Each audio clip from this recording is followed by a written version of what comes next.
As we get ready for the next panel, which is a panel on advances in fission and fusion, we're going to not only try to avoid the valley of death, but also the valley of fatigue. So after this panel, we'll have a big stretch to stretch everyone's legs.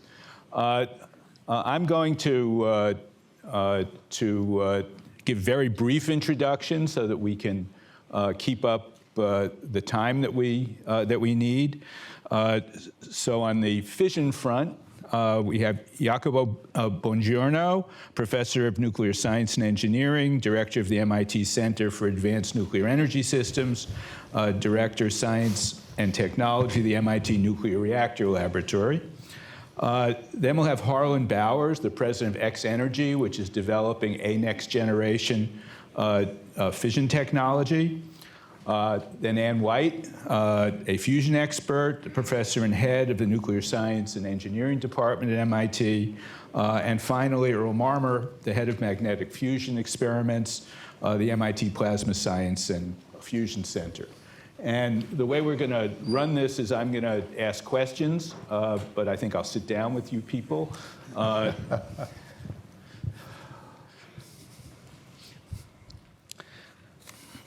So we're going to start with Jacopo.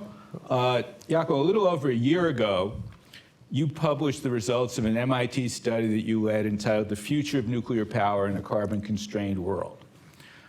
Please summarize for us the primary conclusions of that study. I think when I was president of the Sloan Foundation, I think I may have signed off on the grant for that study, but I'm not sure. You surely have, and so I was expecting this question. In fact, I'm going to try to use the first slide, if we can get it on the screen. So this was a fairly comprehensive, detailed study that took a broad look at the future of nuclear energy and under the auspices of the MIT Energy Initiative. There is a report that came out in September 2018, and if you have an interest, of course, I encourage you to download it and take a look at it. But it was a real challenge to try to sort of summarize it, boil it down to the most important messages, which are listed here. So we found that the different countries might have different reasons for becoming interested in deploying nuclear energy facilities. It could go from fuel diversification, energy security, economic impact.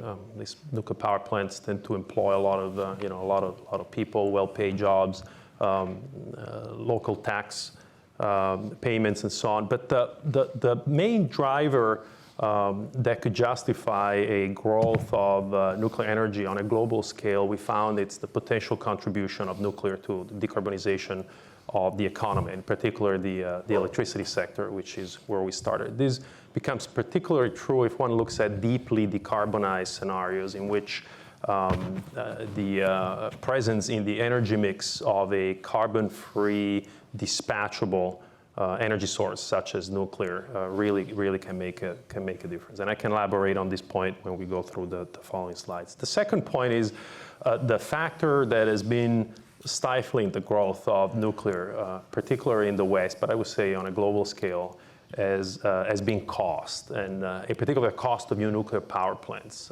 Existing fleet is a fairly efficient generator of electricity, but if you're looking at deploying new nuclear power plants, particularly what we're seeing in the US and Western Europe, has not been successful. The cost is coming in too high. In the study, we spent a great deal of time trying to understand where that cost is for new nuclear power plants, and are there ways to reduce it? And the optimistic answer is that yes, we have identified several technology-based innovations as well as project management practices that can reduce the cost of new nuclear power plants. And the last message there is that while the industry sort of has to pull its act together and start to deliver nuclear power plants at the right cost and on schedule, the overall effort of growing nuclear as a clean energy source is not going to be successful unless there are also some policies that essentially create an even plane for all clean energy technologies, such as renewables and nuclear. So that's really, in a nutshell, what the study says. And Jaco, how has this study been received? So it has been received very well overall. We also, I have to say, put an enormous effort in disseminating the findings. After the report came out, we held a series of rollout events in the US, overseas, in Europe, in Asia. Various members of the team have given presentations such as this one, panel form, or just colloquia, all over the world. And it has certainly been well read. Whether then people will adopt the recommendations, of course, remains to be seen. That's the question of impact. But it has been certainly well received by both industry stakeholders as well as policymakers and even academia, for what it's worth. Jaco, in the slide I started with, it showed that nuclear accounts for about 20% of US electricity generation today. On a global basis, I think it's closer to about 15%, but still significant. In the US, it's the largest source of carbon-free electricity. As you look out into the future, is this going to increase, decrease? Are we going to be able to overcome the challenges both for the existing fleet as well as for construction of new reactor fleets? Yeah, so that's an excellent question. Let me start by reemphasizing what you said and show some numbers. So nuclear energy already is sort of the backbone of the clean energy infrastructure, electricity specific, in many important areas of the world. What you see here is the share of carbon-free or low-carbon electricity. The plot on the left, or the bars on the left, are for the world overall, and then you have the US, Europe, China, and because I gave a similar presentation recently in Korea, you also have Korea. And so you see that, for example, in a place like the US, over 50% of carbon-free electricity is currently provided by the existing nuclear reactor fleet. In Europe, the situation is similar. In China, the lion's share is taken by hydro. And in a place like the Republic of Korea or France, both relying heavily on nuclear, it's really, really high percentage. So I guess the first priority is not to shut down these nuclear power plants. When they shut down, we've seen over and over again the emissions go up, and it's very difficult to replace them with alternatives. But the real question is, as we look at deeply decarbonized scenarios, not where we are now, but going from world average carbon intensity for the power sector of about 500 grams of CO2 per kilowatt hour, down an order of magnitude, which is where climatologists are telling us we need to go if we are serious about decarbonizing, then does nuclear belong in that mix? And the kind of analysis that were mentioned, I think, in the previous panel, where you look at system cost with a mix of different energy sources, so some solar, some wind, some nuclear, maybe carbon capture and sequestration with fossil fuels. Those analyses show that when you're driving down the carbon constraint, you really go down an order of magnitude. Having, like I said, a clean energy, dispatchable energy source does actually keep the average cost of the system cost relatively low. So the study finds that there is definitely a role.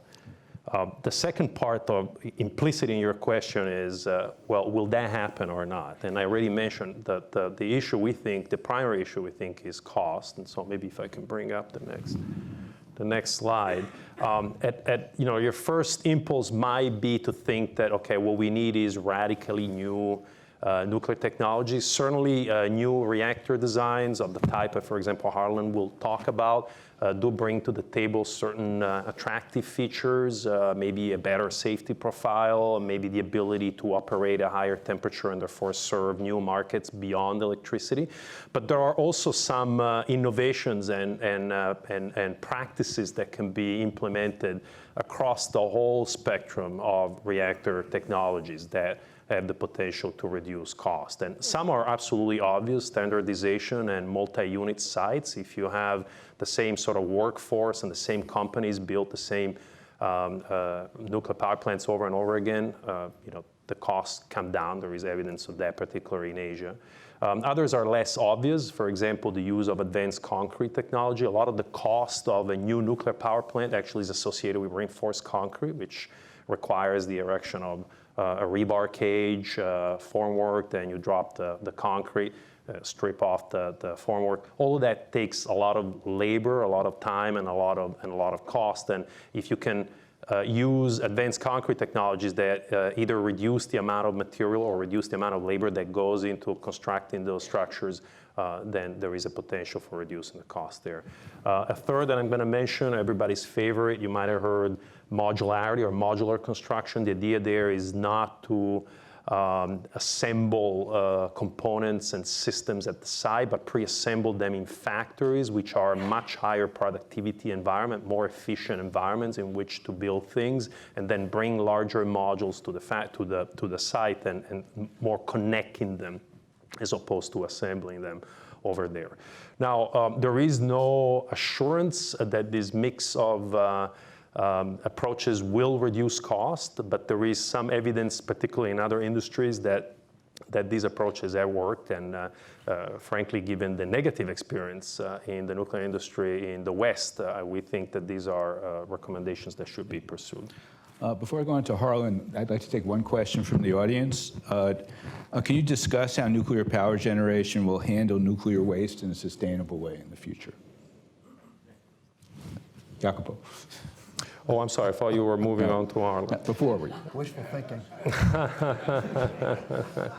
So the question, Paul, is how new technology What do you do about nuclear waste? Can change with waste. So the first thing I like, so obviously waste is on everybody's mind as a concern. It has been for a very long time. The first thing I always like to bring up is that the magnitude of the problem, just from a technical point of view, is a lot lower than people might think. First of all, the volumes of materials that have to be disposed of are low. If you think about a 1,000 megawatt power plant, which would roughly power a city the size of Boston, over the course of 60 years, we produce an amount of spent fuel, which is what people commonly refer to as waste, which fits into about 80 dry casks. A dry cask is a cylindrical structure of about 5 meters in diameter and 5 meters tall, which is cooled by air. And those 80 dry casks would basically fit on about a quarter of a football field. So think about that.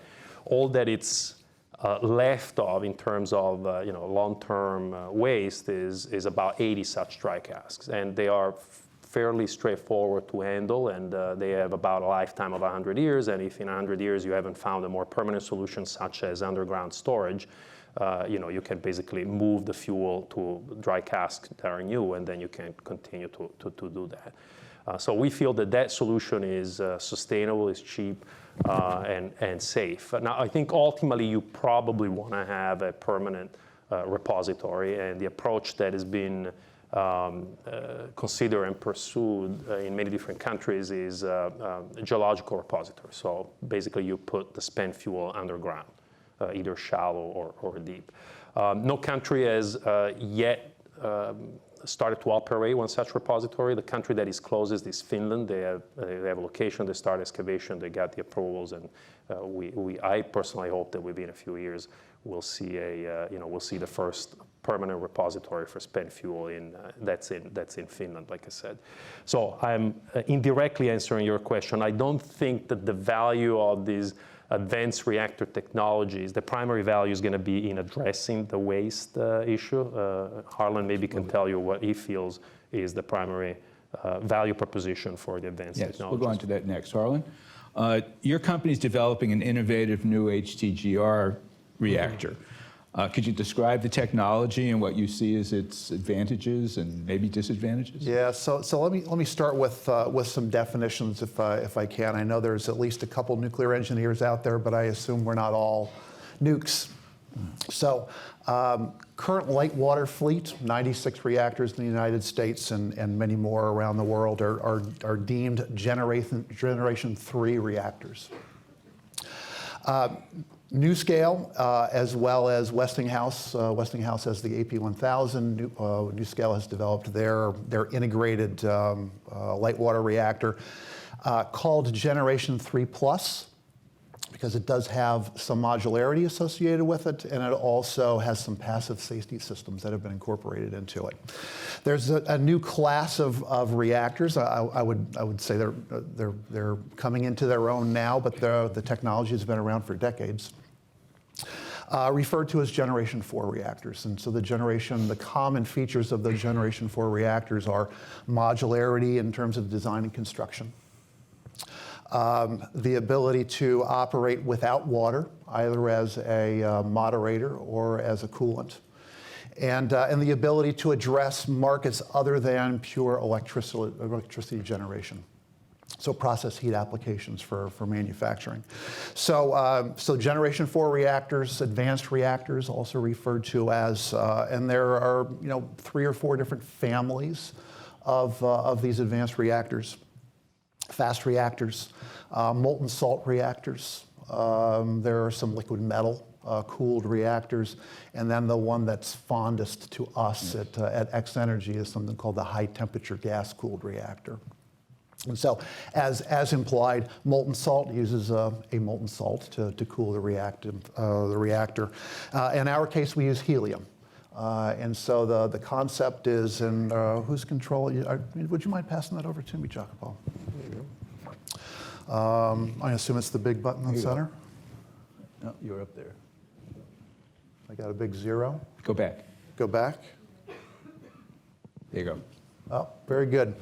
So let's, in terms of this description, let's start in the lower left-hand corner for the people in the audience. So it starts with what does the fuel form look like? And in our case, it begins with the uranium kernel about the size of a poppy seed, half a micron in diameter. And so we take those kernels of uranium and we put them in a fluidized bed to coat them with coatings of pyrolytic carbon and silicon carbide. What that does is creates a hermetic seal around that uranium that encapsulates and contains fission gases and fission products that are generated during the reaction process. And so if you look at, in terms of the Generation 3 reactors, and you've got this large containment building that is over top of the reactor, just in case something happens and you need to retain their fission products. In our case, it's done at the fuel level. It's done in something that we call a trisoparticle. You then take those trisoparticles and you overcoat them in graphite. You press them into a particular shape. In our particular case, we press it into a pebble, which is about the size of a cue ball.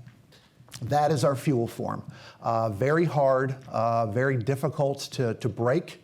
A great long-term storage package since it is encapsulated in carbon. And then we pile those inside our reactor core. And when you get to a certain number of pebbles, it starts to heat up. The reactivity begins. And then at that point is when we flow helium through that pebble bed. It goes in at about 250 degrees centigrade, comes out at 750 degrees centigrade. Then you can flow that through a heat exchanger. In our particular case, we use a steam generator. Generate high temperature steam, high temperature, high pressure steam, and then you can use that to run a turbine, or you can siphon that off and send it to a process heat facility. So that's our chosen technology. I have a number of questions here about where the markets will be for whether it's Gen 3 or Gen 3 Plus or Gen 4. Are they going to be in Europe and the U.S., which have only 5 reactors under construction, Yeah. or what are the other targets of opportunity elsewhere in the world? Brilliant question. In this business, and my boss, Clay Sell, likes to refer to us as we're in the value creation side of the business right now. What does that mean? That means we don't make money, and we are developing a concept by looking over the horizon and assuming what's going to be the demand in the market at some point in the future, which I'm sure we'll talk about. And so where is that potential demand? And as much as I would like to be able to say that demand is in the United States, it's not. Any of the major utilities have made statements that they're not looking at any additional investments in nuclear until the earliest 2030. And so if we want to deploy something prior to that, and we do, we are going to have to look elsewhere. There are certain countries that have an interest in high temperature gas reactors. Most of them, I would not say all, but most are looking at some cogeneration application where they want to use process heat for something. Several of them, Gulf states, are looking at desalination. And so generation of electricity plus desalination to support their populations. In the case of Poland, they're looking at factories. All of their manufacturing facilities operate their own power generation. And so they're looking at the potential to transition that to high temperature gas. And then finally, as Jacopo had alluded to earlier, there are certain countries that are looking at incentivizing or decentivizing, depending on how you look at it, fossil fuel generation.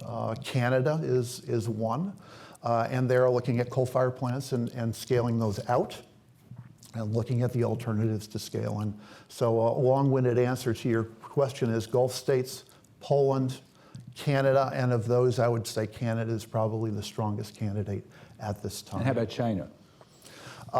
China likes to do it themselves. China has their own pebble bed reactor solution that they've been working on. As I recall, it was supposed to go online in 2017, and then 2018, and then 2019. And we hear it's going to go online sometime in early 2020. And as we understand, primarily challenges on the steam generator design and getting that to work as they had planned. But right now, we are not looking at China as a potential candidate. We look at China as our competition. Good. Thank you. We're going to move on to fusion now. Again, we will follow the Q&A format. I'm going to start with Anne. I'm an economist. I know a little bit about fission, but really nothing about fusion. So maybe you could start by telling us what is fusion and why would it be a good energy source? Sure, so Fusion 101, it's actually great to follow this discussion of the pebble bed reactor where the fuel is solid and the temperatures you were talking about were 750 C. Okay, so in a fusion power plant, the fuel will be in the plasma state. So this will be an ionized gas of isotopes of hydrogen, deuterium, and tritium. This ionized gas will be at temperatures of 100 million degrees, a little hotter.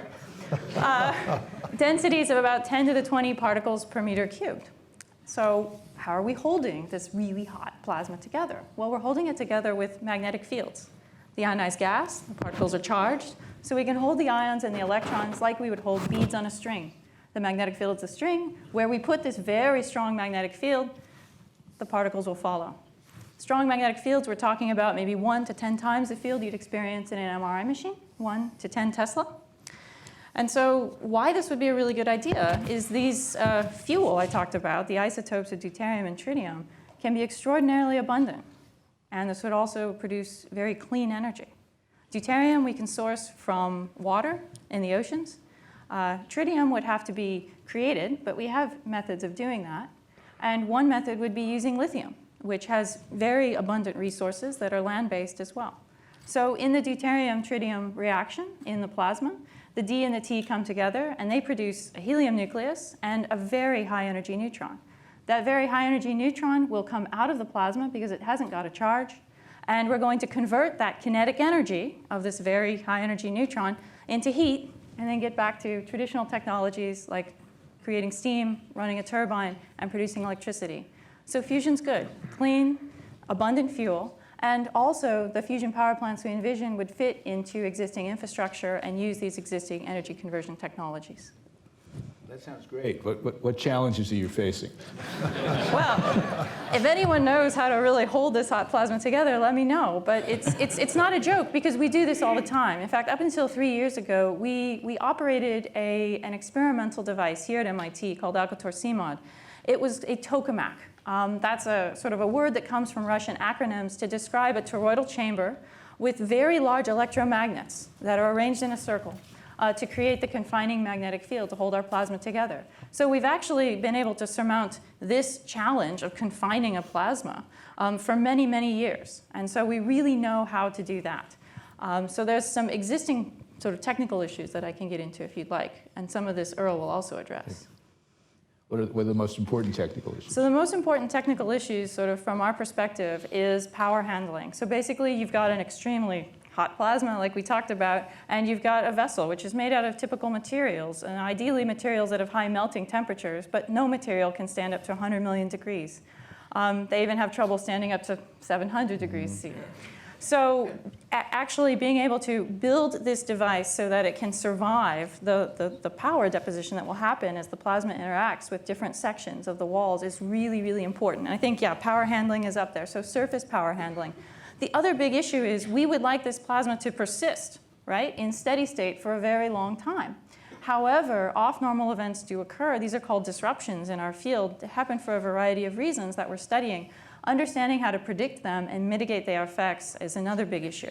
And the third part, which is also on this slide, is the bottom point, which is that nuclear technology to actually take the kinetic energy of that neutron and convert it into electricity. That's really sort of TBD. People are still very much working on exactly how we do that in the most efficient way. And there seems to have been, in the last few years, more optimism about the viability of fusion as a clean energy source. What's happened that has made people more optimistic? So an extremely important thing has been new technology which would allow us to reduce the size and complexity of these systems. It sounds awfully trivial, right? If I build a system that's really big and complex, it's going to get more expensive. But there's actually very serious research that is done on exactly why this works out. And so in the world of fusion, the materials that we would need to build electromagnets at really high magnetic fields weren't actually available up until a few years ago. And so a high temperature superconducting material is what you would want to build these coils out of in your fusion power plant.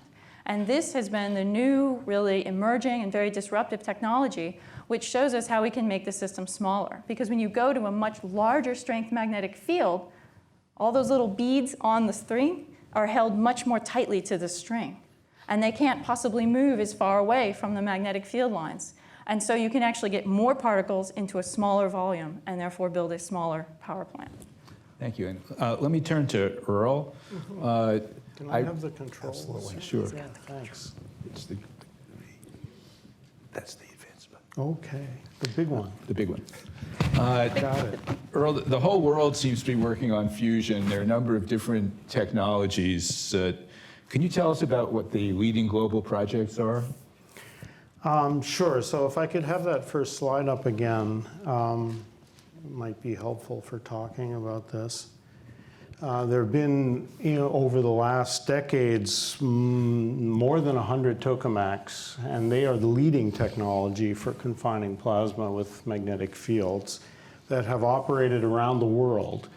And they made tremendous progress from their invention in the kind of 1960 timeframe until around 2000. And you can see that in this plot in the right-hand side of the slide, where on a log scale, a measure of how well we're confining the plasma has increased by about an order of magnitude almost every decade.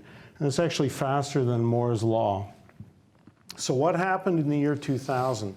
Why didn't we just keep marching up that curve? Reactors on this particular curve are somewhere above 10 in these units. Probably closer to 100. So if we extrapolate that curve, we should be there by now. We should already be making fusion energy and putting it on the grid. Well, what happened is that as we were marching up this curve, we were making the facilities bigger. That was one of the main. There were other advances, understanding how we can manipulate the plasma, but the simplest thing to do was just make the device bigger. And in order to get to an actual power-producing plasma, we have to make the device with the technology we had available in the year 2000 rather large. And actually, this is just a sample of some of the tokamaks that have operated. Relative scale, the upper left corner is Alcator CMOD, which is the machine that Anne talked about. You can see it's rather small compared to most of these other devices. But it had the unique feature of having a very strong magnetic field, stronger than, for example, JET on the far right, which runs at around 3 Tesla magnetic field. Alcator CMOD could run at 8 Tesla. And because of that more than doubling of the magnetic field, we get almost the same plasma performance in a machine with about a factor of 100 or even more smaller volume. That's a very important thing to keep in mind. And when we go back to this curve, what happened was we decided with the technology for superconductors, Alcator CMOD was copper, as were many of these machines. You can't make a reactor with a copper magnet because you would consume all of the power you produce with fusion to run your magnet because of the electric power dissipation in the magnet. So you have to use a superconducting magnet. And the best superconductors that were available in the year 2000 got us to a tokamak with a field of about 5 Tesla. And that actually leads to a design which is now being built in France, in the south of France. It's called ITER. And it uses that technology that was available when this machine was designed in the 1990s and early 2000s. And it's a very large device. And in fact, it's about 1,000 times the volume of Alcator CMOD, because to get to the plasma performance for a net power producer with the technology of low temperature superconductors, you couldn't go above about 5 Tesla on axis. But if we could increase that magnetic field, and this is exactly what Anne talked about, by even a factor of 2, which is now available with the new high temperature superconductors, you can make the same kind of plasma performance as we expect in ITER, but in a machine that's about a factor of 10 smaller in volume. And therefore, we think about a factor of 10 smaller in cost. We also think we can make it much faster, and that's our plan actually going forward. So can you elaborate on what's going on at MIT as Sure. part of this push towards fusion energy? Right. So MIT has pioneered this high magnetic field approach, and I'm pleased to see Professor Ron Parker in the audience, who's one of the pioneers in this field, who actually was involved in all 3 of these experiments, and one of my mentors. And the history is in the late 1960s, Alcator A was built here on campus. And that was a 10 Tesla machine with copper magnets. It had very high performance at the time, world leading.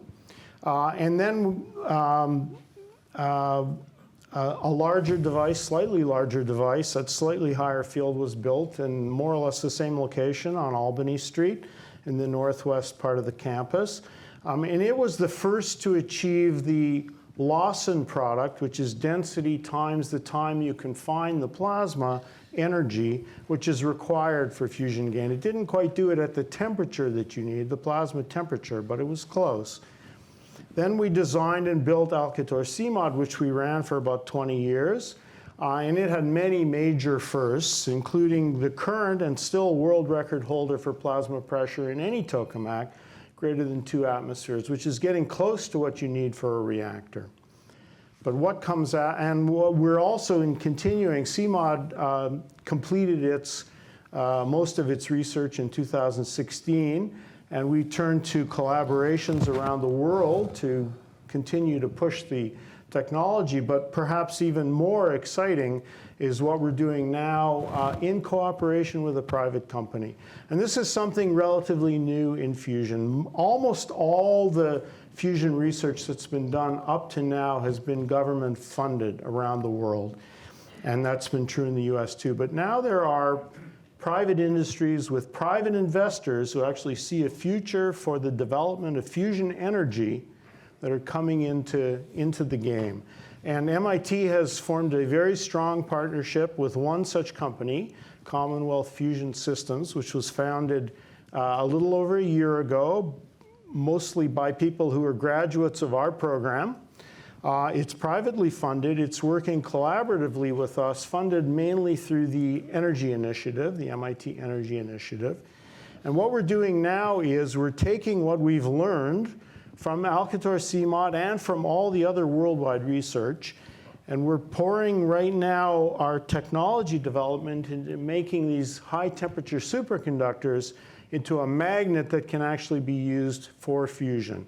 High temperature superconductors have been used to make relatively small solenoids at very high magnetic fields, but nobody yet has made them on the scale that we need for fusion. So that's what we're doing right now. That's the lower left-hand corner. And actually, we have a milestone in collaboration with CFS to demonstrate a full-scale magnet in about a year and a half. If we're successful with that, the investors in CFS have already said that they will continue their investment, increase their investment so that we can build what we call the Fusion Kitty Hawk, a machine called Spark, which would be about the size of the current fleet of fusion machines in the world, actually smaller than some of them, but at higher magnetic field at about 10 Tesla, which is kind of the sweet spot for the tokamak. And you can do that with this HTS. And the plan for Spark is to, for the first time, demonstrate net fusion energy production in a tokamak.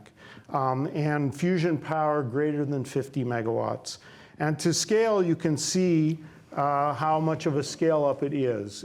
It's really just a little bigger than a university scale machine. And then the plan is to go to commercialization. This would be led by the company because MIT doesn't commercialize products usually. It's a research enterprise, but the commercialization comes next. And that would be a machine called ARC, or that's the current, how we envision it. And you can see the scale there. And ARC is basically the same size as the largest currently operating tokamaks in the world, one in particular, JET in the UK, and another being built in Japan. But at much higher field, again, about triple the magnetic field. And that's why we think we can make several hundred megawatts in ARC, where you couldn't do that in the machine in the United Kingdom. And people ask, what's the time scale? I was just going to ask that of everybody. And so here's some of our time scale targets. The full-scale magnet I mentioned in a year and a half in 2021. Spark operation in 2025. This is an aggressive schedule, but we believe it's realizable. And a pilot plant in the early 2030s. Things have to really go right on this path, but we think we can get there. And following Jessica's lead and a number of the questions, maybe you can each comment on timelines. In Jacopo's case, when do you think companies are going to start to follow your recommendations? In Harlan's case, when are you going to have your first demonstration plant?